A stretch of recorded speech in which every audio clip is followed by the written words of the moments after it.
Hello.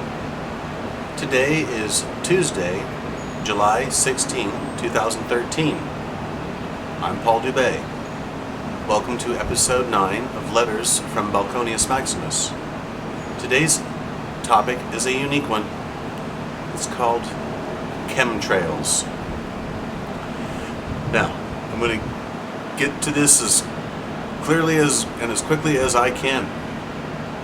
In March of 2009, as I was leaving work, and in San Antonio, it's pretty warm and sunny by that time of year, I remember walking outside and it looked like I was wearing sunglasses, but I wasn't wearing sunglasses. It was like there was a shade all over everything.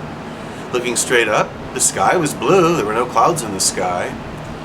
And this went on for quite a while until I started noticing something milky white at the same time, kind of like haze. Now, haze is a term quite often used in certain areas in the United States to describe smog, pollution. Well, there's no major industries here in San Antonio that are on a massive scale that would be causing this kind of pollution. A couple months of research, when I had the time, showed me the term chemtrails. And what I discovered was this. It's a YouTube video. And you go to YouTube and it's Contrail versus Chemtrail 101. And it's a 1 minute and 29-second video. And the deal is it shows you clearly what I'm going to describe. Basically, what you have seen since you were a kid was a plane going across the sky, and the trail behind it was 20 to 25 times the length of the plane, and it would evaporate as the plane moved across the sky.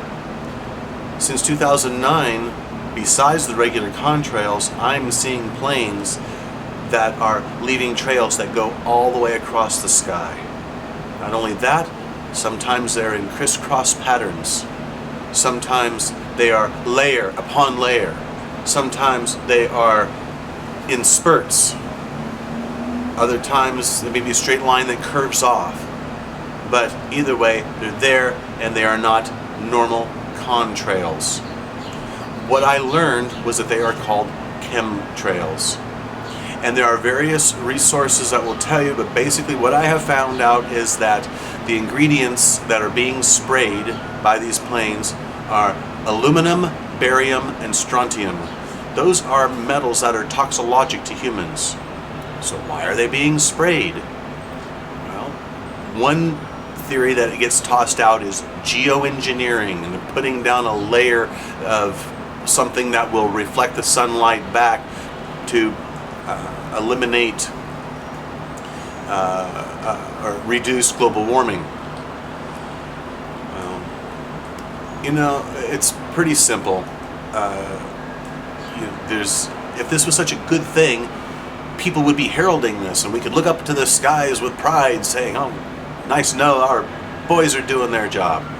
But that's not what's happening.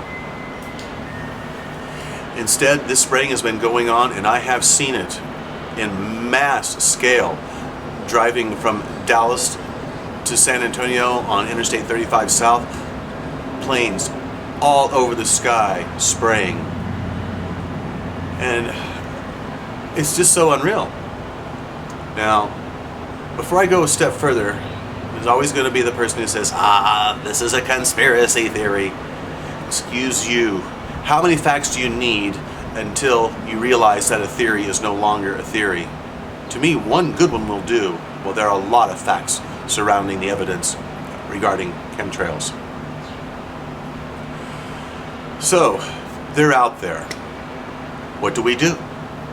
Well, I have talked to people in science, in various professions, and the reactions I get are really basically don't want to know, scared, just don't care. Local news investigative reporter, as well as said, this local investigative reporter said, I don't do science stories. And another local weatherman said, oh no, those are regular contrails. Well, no, they're not. Anyway, to find out more, I would suggest you go back to YouTube and look up this movie here. What in the world are they spraying? Or yes, what in the world are they spraying? Hope you can see that. And it's not the best resource, but it will give you a good idea that there is definitely something going on, and a lot of people are seeing it. So I'm definitely not alone here. I'm not making this stuff up, folks. So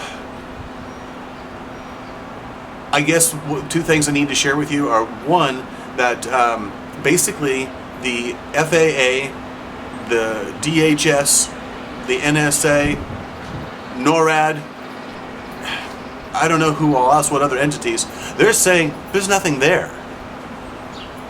Now, you may find research that will show, oh yes, this government official over here says, yeah, there's something going on, or some news reporter will do something. But again, this is being done all over the place. And it's like observant people who normally could tell you, oh, this is what the weather's going to be like today, or they know everything about every plant they see around them. But a lot of people do not see what's happening on this wonderful, otherwise beautiful tapestry of the sky that we have. So, to quote a dear rock and roller I enjoyed, named Bob, he once said, with his work with the rainforest, get informed and then get involved. With the subject of chemtrails, you either will follow this up, or again, you'll just go on to something else and assume that it doesn't bother you. Out of sight, out of mind, right?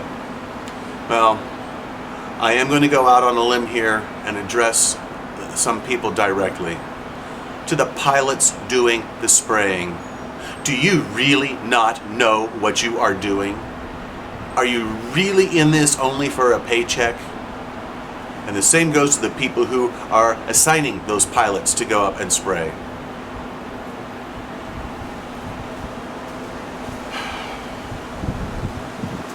Anyway, it's so frustrating. I'm getting a little bit lost of where I wanted to go with that. So I will go on to say that I just wish people would come forward and say, hey, this is what's going on. You know, please, Paul, be at ease. There's not a problem here, Paul. This is really what's going on. It's a good thing. You can show me that? Fine. I will be glad to put this baby to bed.